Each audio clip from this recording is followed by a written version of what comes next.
ನಿಮ್ಮ ಹೋರಾಟಕ್ಕೆ ಜಯ ದೊರಕ್ತದೆ. ಯಾವುದೇ ಕಾರಣಕ್ಕೂ 1 ಇಂಚು ಭೂಮಿಯನ್ನು ಕೊಡಬೇಡಿ. ಕೆಲವರು ಹೇಳಿದ್ರಲ್ಲ, ಈಗ ಆಯ್ತು ನಿಮ್ಗೆ 2 ಕೋಟಿ ಬಂತು ಅಂತಲೇ ಇಟ್ಕೊಳ್ಳಿ 1 ಎಕರೆಗೆ. ಆ ದುಡ್ಡನ್ನ ತಗೊಂಡೋಗಿ ಆಯ್ತು ನಿಮ್ಮ ಮಕ್ಕಳು ಬುದ್ಧಿವಂತಿಕೆ ಅಂತಲೇ ಬ್ಯಾಂಕಲ್ಲೇ ಇಟ್ಟರು ಅಂತ ಇಟ್ಕೊಳ್ಳೋಣ. 10 ವರ್ಷಕ್ಕೆ ಬ್ಯಾಂಕ್ನಲ್ಲಿ ಇಟ್ಟಿದ್ದಕ್ಕೆ ಇಂಟ್ರೆಸ್ಟ್ ನಿಮ್ಗೆ ಎಷ್ಟು ಸಿಗಬಹುದು? ಒಂದು 50 ಲಕ್ಷ ಸಿಗಬಹುದಾ? 2.5 ಲಕ್ಷ ಆಗಬಹುದು ಅದರ ವ್ಯಾಲ್ಯೂ. 2 ಕೋಟಿ ದುಡ್ಡು FD ಇಟ್ಟರೆ ಅದನ್ನ ಮನೇಲಿ 4 ಜನ ಮಕ್ಕಳಿದ್ದು 4 ಜನ ಹಂಚ್ಕೊಂಡು ಹೋದ್ರೆ 2 ವರ್ಷದಲ್ಲೋ 1 ವರ್ಷದಲ್ಲೋ ಸಂಪೂರ್ಣವಾಗಿ ನಿಲ್ಲಿಸಿ ಮುಗಿದು ಆಮೇಲೆ ತಂದೆ ತಾಯಿ ಹತ್ರಕ್ಕೆ ಬರಬೇಕು.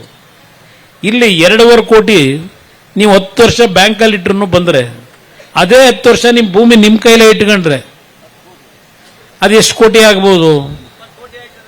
ಈಗ ಉದಾಹರಣೆಗೆ ನಾನು ಬಂದೆ, ಈ ಒಂದು ಋಣ ಇತ್ತು ನನಗೆ, ಈ ಮಣ್ಣಿನ ಋಣ ಇತ್ತು.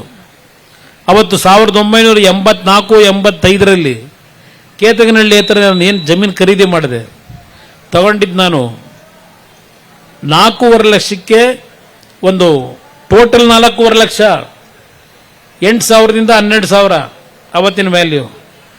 46 ಎಕರೆ ತಗೊಂಡೆ. ಅದರಲ್ಲಿ ಆಮೇಲೆ ಬೀರಯ್ಯ ಅಂತಲೂ ಯಾರೋ ಒಬ್ರದು 1 ಎಕರೆ ತಗೊಳ್ಳೋದಕ್ಕೆ 4.5 ಲಕ್ಷ ಕೊಟ್ಟೆ.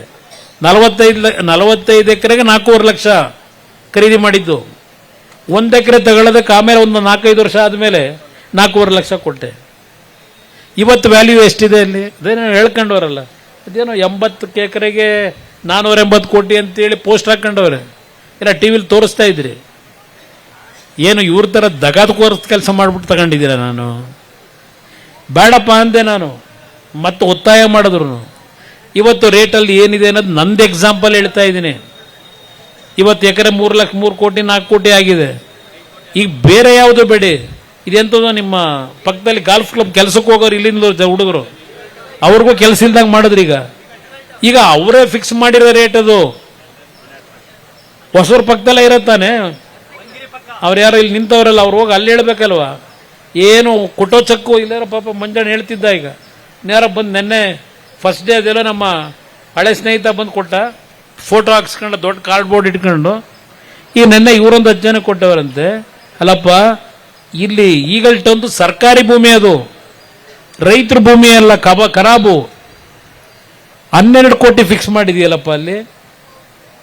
ಇಲ್ಲಿ ನಾನು ರೈತರಿಗೆ ಏನು ಯಾರೂ ಕೊಡೋಕ್ಕಾಗದೇ ಇರ ದೊಡ್ಡ ಮಟ್ಟದಲ್ಲಿ 2 ಕೋಟಿ 2.25 ಕೋಟಿ ಕೊಟ್ಟಿದ್ದೀನಿ ಅಂತೀಯ ನಿನ್ನ ಯೋಗ್ಯತೆಗೆ.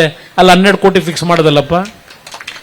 ಇಲ್ಲ, ಹೆಜ್ಜೆ ಕಾಲ್ನಡಿಗೆಲ್ಲ ಹೋಗ್ಬೋದು ನೀವು ಅಲ್ಲಿಗೆ.